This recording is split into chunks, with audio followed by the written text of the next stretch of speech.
Damn it. ఏంటిటా కుండబద్దలు కొడతా అత్త. నమస్కారం, కుండబద్దల ప్రేక్షకులకు స్వాగతం. 2019-24 మధ్యలో 100 సార్లు పెట్రోల్ డీజిల్ రేట్లు పెంచిన జగన్మోహన్ రెడ్డి ఈరోజు కూటమి గవర్నమెంట్లో పెట్రోల్ ధరలు పెరిగిపోయినాయి అని వైసీపీ ఇప్పుడు ఒక జనరంజకమైన నాటకాన్ని బయటకు తీసి దాన్ని రక్తి కట్టించే పనిలో పడింది. నిజంగా జగన్మోహన్ రెడ్డి రచ్చ రాజకీయం చేస్తున్నాడు అంటానికి ఇంతకు మించిన పెద్ద నిదర్శనం ఏమీ లేదు. ఈ రోజున పెట్రోల్ ధర ఎందుకు పెరుగుతుంది, ఏ కారణానికి పెరిగింది అనేది అర్థం కాని ప్రజలు ఎవ్వరూ దేశం మొత్తంలో లేరు. ఇరాన్ మీద యుద్ధంతో హర్మూజ్ జలసంధి దిగ్బంధం కావడంతో ప్రపంచ దేశాలే పెట్రోల్ డీజిల్ దొరక్క ఇబ్బందులు పడుతున్న పరిస్థితుల్లో ఈ రోజున రేట్లు పెంచాల్సిన పరిస్థితి వచ్చింది. ఇక దాంట్లో బీజేపీ సొంత కారణాలు కూడా కొన్ని ఉండొచ్చు, కాకపోతే దీనికి చంద్రబాబు నాయుడికి ఎటువంటి సంబంధం లేదు. కానీ జగన్మోహన్ రెడ్డి 100 సార్లు పెట్రోల్ రేటు డీజిల్ రేటు పెంచాడు, అదేవిధంగా తగ్గించాడు కూడా. అంటే ఇది ఆయనకి సంబంధం లేకపోయినప్పటికీ అంతర్జాతీయంగా ధరలో మార్పు వచ్చిన ప్రతిసారి పెరగటం తగ్గటం జరుగుతాయి. కానీ జగన్మోహన్ రెడ్డి స్వయంగా తన స్వహస్తాలతోటి 3 సార్లు పెట్రోల్ డీజిల్ రేట్లు పెంచడం జరిగింది. ఇది ఆయన అధికారంలోకి వచ్చిన తర్వాత 2019 అధికారంలోకి వచ్చినాక ఆయన పెంచిన మొట్టమొదటిసారి 2020 ఫిబ్రవరి నెలలో రేట్లు పెంచడం జరిగింది. ఎందుకంటే అందులో వాల్యూ యాడెడ్ ట్యాక్స్ వ్యాట్ని ఆయన 31% ఉన్న పెట్రోల్ మీద ఉన్నదాన్ని 35% మార్చాడు. అలాగనే డీజిల్ మీద 22.25% ఉన్నదాన్ని 27% పెంచాడు. అందులో స్థిరీకరణ ధర అని ₹2 ఉంటుంది, దాన్ని అయితే అలాగనే ఉంచాడు. ఆ తర్వాత దాన్ని జూలైలో సవరింపజేస్తా వ్యాట్ని తగ్గించి స్థిరీకరణ ధరని పెంచాడు. దాన్ని ₹2.76 చేశాడు. ఇదంతా దేనికి కారణమో తెలుసా? 2020 సంవత్సరంలో మరి ఆ రాష్ట్రం యొక్క ఆదాయం తగ్గిపోతుందని ఒక ₹500 కోట్ల ఎక్సెస్ ఆదాయం చూడటం కోసమే జగన్మోహన్ రెడ్డి ఈ ధరను పెంచాడు. అంటే జగనే స్వయంగా తన స్వహస్తాలతోటి పెంచింది ఇది. ఇప్పుడు చంద్రబాబు నాయుడు ప్రభుత్వం పెంచిందేం కాదు, ఇప్పుడు కేవలం ఆంధ్రప్రదేశ్ రాష్ట్రం ఒక్క దీంట్లోనే పెరిగిందేం కాదు. కాకపోతే విపక్షాలుగా రేట్లు పెరిగిన ప్రతిసారి గోల్ చేయొచ్చు, కానీ గతంలో మనం చేసింది ఏమిటి?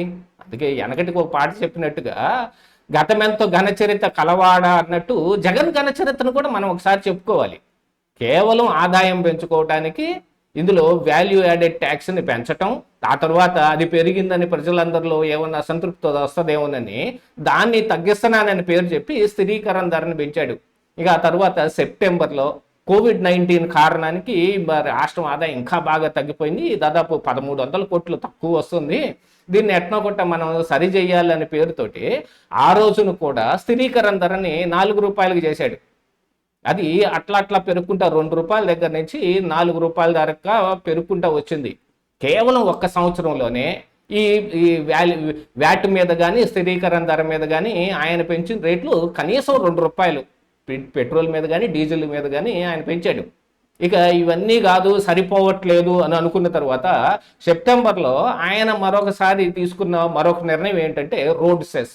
దాదాపుగా పెట్రోల్ మీద కానీ డీజిల్ మీద కానీ ₹1 భారం పడే విధంగా ఆయన ఒక నిర్ణయం తీసుకున్నాడు. రాష్ట్రంలో రోడ్లన్నీ అతలాకుతలం అయిపోయాయి. ఆ రోడ్లన్నింటినీ సరి చేయడానికి మరి ఇప్పుడు ఫండ్స్ కావాలంటే మన దగ్గర లేవు కదా, అందుకని ప్రజల దగ్గర నుంచి వసూలు చేద్దామనే పేరుతోటి రోడ్డు సెస్ పేరుతోటి ₹1 పెట్రోల్ మీద డీజిల్ మీద రేటు పెంచాడు. మరి ఆ రోడ్లు ఏం బాగు చేశారో మనకైతే తెలియదు, కానీ గుంతల రోడ్లతోటి పక్క రాష్ట్రంలో అప్పుడు అధికారంలో ఉన్న వాళ్ళ దోస్తు కొడుకు కేటీఆర్ కూడా ఆంధ్రప్రదేశ్ మీద సంక్రాంతికి ఊరికెళ్ళి వచ్చిన ఏపీ వాసులు ఎవరైనా ఉన్నారో వాళ్ళు ఖచ్చితంగా చెబుతున్నారు హైదరాబాద్లోను తెలంగాణలో రోడ్లు ఎంత బాగున్నాయో అని. జగన్ మీదే ఆయన పెద్ద కౌంటర్ వేశాడు. అంత రోడ్లు బాగు చేస్తానని సెస్ వసూలు చేసిన ఆయన ఆ రోడ్లు బాగు చేసింది ఏమి లేదు. ఈ విధంగా చూసుకుంటే జగన్మోహన్ రెడ్డి స్వయంగా తన చేతులతోటి 3 సార్లు రేట్లు పెంచాడు. కానీ ఇప్పుడు జరుగుతున్న ఈ రచ్చ రాజకీయం ఎందుకు చేస్తున్నాడు అంటే, ఈ రోజుల్లో మనం చూసాం. మరి మొన్ననే మోడీ హైదరాబాద్లో జరిగిన ఒక సభలో ఆయన బంగారం కొనొద్దనో, వేడుకలు చేసుకోవడానికి తగ్గించండనో, మెట్రోల్లో వెళ్ళండనో, పెట్రోల్ డీజిల్ తక్కువగా వాడండి, ఇలాగా ఒక 9-10 సూత్రాలని ఆయన అసెంబ్లీ 5 రాష్ట్రాల అసెంబ్లీ ఎన్నికలు అయిపోయిన తర్వాత చిన్నగా పెంచాడు. అంటే 5 రాష్ట్రాల అసెంబ్లీ ఎన్నికల కంటే ముందుగానే ఈ హర్ముజ్ జలసంధి మూసేయటం, పెట్రోల్ కష్టాలు, డీజిల్ చమురు కష్టాలు ఉన్నా దాన్ని అలాగోలా రాష్ట్రాలలో అధికారం కోసం ఇప్పుడు 3 రాష్ట్రాలు వాళ్ళ కైవసంలోనే ఉన్నాయి. ఆల్మోస్ట్ ఆల్ ఇప్పుడు మరి కాంగ్రెస్ తమిళనాడులో ఉందా లేదా అన్నట్టుగా ఉన్నప్పటికీ అక్కడ ఏం జరుగుతుందో కూడా తెలియదు. కాకపోతే 3 రాష్ట్రాలు మొత్తంగా బీజేపీ కైవసం చేసుకోవడానికి ఆడిన ఒక డ్రామా లాగానే కనపడుతున్నా, పెట్రోల్ డీజిల్కి అయితే మన కష్టాలు తప్పేవి కాదు. గతంలో మొన్న కృత్రిమ కొరత ఏర్పడింది. దానికి గాను చంద్రబాబు నాయుడు ప్రభుత్వం సమాధానం చెప్పాలి. దీంట్లో ఉన్న చమురు మొత్తాన్ని, డీజిల్ మొత్తాన్ని అమరావతికి తరలిచ్చేస్తున్నారు, అలా తరలిస్తుంటే మూలాన ఇక్కడ కొరత ఏర్పడింది అని అప్పుడు కొన్ని ప్లకార్డులు, కొన్ని బ్యానర్లు పట్టుకొని పెట్రోల్ బంకుల ముందు కొంత డ్రామా చేయడానికి వైసీపీ నాయకులు వచ్చారు. యాక్చువల్గా ఈ వైసీపీ నాయకులు కూడా ఇప్పుడు ఏదో ఒక రూపంలో ప్రజల్లోకి రావాలి. ఎందుకంటే ఈ 2 సంవత్సరాలుగా కలుగులో ఎలకల్లాగా దాక్కొని ఉన్నారు. వాళ్ళకి మరి ప్రజల్లో మన పరపతి ఎంత ఉందనేది వాళ్ళకి కూడా తెలియట్లా. జగన్మోహన్ రెడ్డి కూడా ఏదో తూతూ మంత్రంగా వారంలో ఒకసారి తాడేపల్లికి వచ్చి ఆంధ్రప్రదేశ్ రాష్ట్రానికి వచ్చి ఇక్కడ ఆ ఒక్కరోజు రాజకీయం చేసేసి మిగతా రోజుల్లో బెంగళూరులో ఆయన యలహంక ప్యాలెస్లో దాక్కొని ఉన్నట్టుగానే ఉంటున్నాడు. ఇది కాదని ఆయన లండన్ కూడా ప్రయాణం వెళ్ళొచ్చాడు కూడా, అది కూడా జరిగిపోయింది అంతా.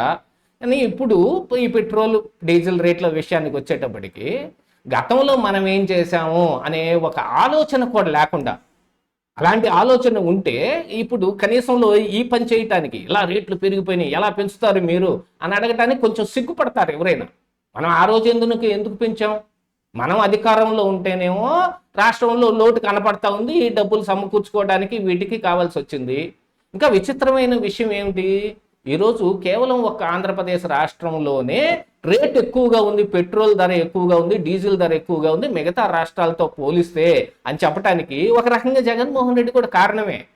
ఆయన పెంచిన రేట్లన్నింటినీ ఇప్పుడు కూటమి ప్రభుత్వం అలాగనే వాళ్ళు కూడా అదే 4 రూపాయల స్థిరీకరణ ధరని, అదే వ్యాట్ని ఇంప్లిమెంట్ చేస్తూ ఉన్నారు.